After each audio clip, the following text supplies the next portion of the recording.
In the Marvel Multiverse RPG, there are plenty of different power sets, but only one give you the feeling of being Storm of the X-Men, which of course I'm talking of weather control, being able to control storms and weather, and basically Thor would have plenty of these powers also.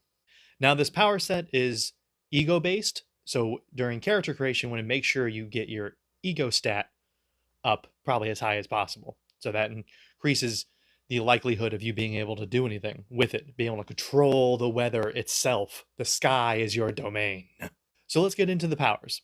First off is control fog. You can create or dispel a thick fog.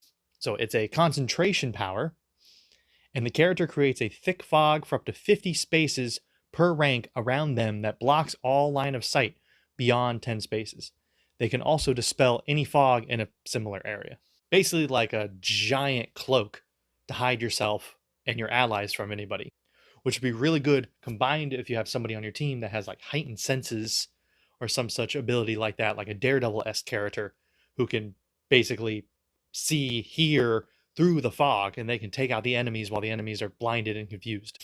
And then there's control weather, which is, surprise, surprise. So there's 4 different control weathers. There's weather control 1, 2, 3, and 4, all of which are just stronger versions of the previous one. So there's the first one, where you make it rain. It's another concentration power. It starts to rain in an area up to 5 miles across, times the character's rank, centered on the character. All ranges are cut in half. Movement is not affected.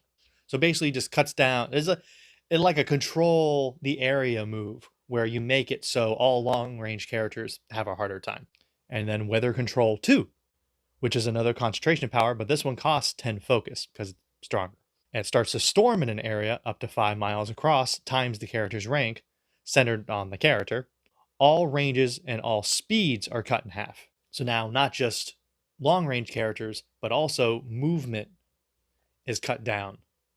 So you're being very control-esque character, slowing down everybody, cutting down speeds, while then you can throw in your stuff. And then there's weather control 3, also a concentration power. Now it costs 15 focus. It starts to storm in an area up to 5 miles across, time the character's rank, centered on the character. Basically, that's the same for all 4 of them.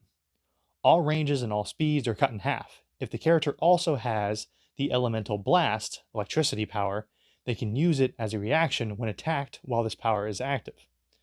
So basically allowing you to combo your powers, because the elemental control powers, specifically like the electricity or like the water ones, is really good combo with weather control, since it gives you more extensive like weather-based powers. Like you would just pretend that you're like using, you're using lightning, but it's like, I'm not just generating lightning, I'm summoning lightning from the sky to like strike you. Then there's control weather 4, which is again a concentration power. Now it costs 20 focus. It starts to storm in an area up to 5 miles across, times the character's rank, centered on the character. All ranges and all speeds are cut to 1/4 normal, and flying is impossible. So just completely, you just take control of an entire area. And then there's Thunder, which is an instant power. The character makes an ego check, it's where ego starts coming into it, and compares that against the resilience defense of every character within 10 spaces. Any character the attack succeeds against is deafened.